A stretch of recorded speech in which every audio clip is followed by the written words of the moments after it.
আসসালামু আলাইকুম গাইস। আমি এখানে মালয়েশিয়ার অভিজ্ঞতা, মালয়েশিয়ার বিশেষ করে আমার যে কর্মক্ষেত্রে কি কি অসুবিধা ছিল সেইগুলো আমি জানাবো।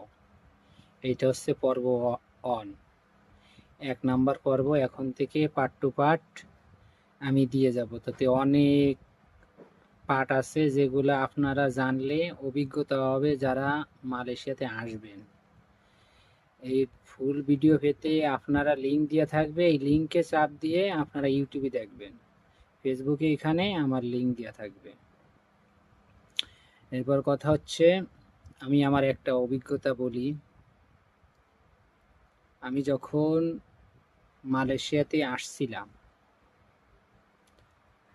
ভাষা বুঝতাম না, অনেক রকমের ঝামেলা ছিল, যেগুলো আস্তে আস্তে সব ঠিক হয়ে যায়। অনেক জায়গায় অনেক রকমের শিকার হয়েছি। যেমন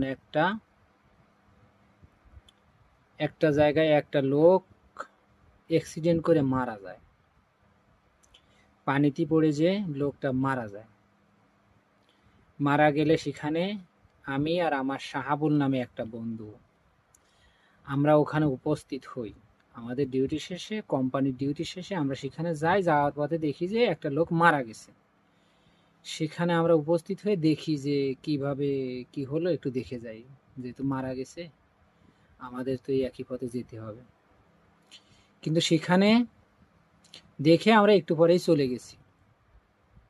বিশেষ কথা হচ্ছে কি, মালয়েশিয়ায় একটা লোক মারা গেলে সেখানে সঙ্গে সঙ্গে ভেরিফাই হয় এই জন্য যে কিভাবে মারা গেছে, ইন্স্যুরেন্স পাবে কিভাবে, এই জন্য বিশেষ করে ইন্স্যুরেন্সের জন্য এটা আপনার ভেরিফাই করে।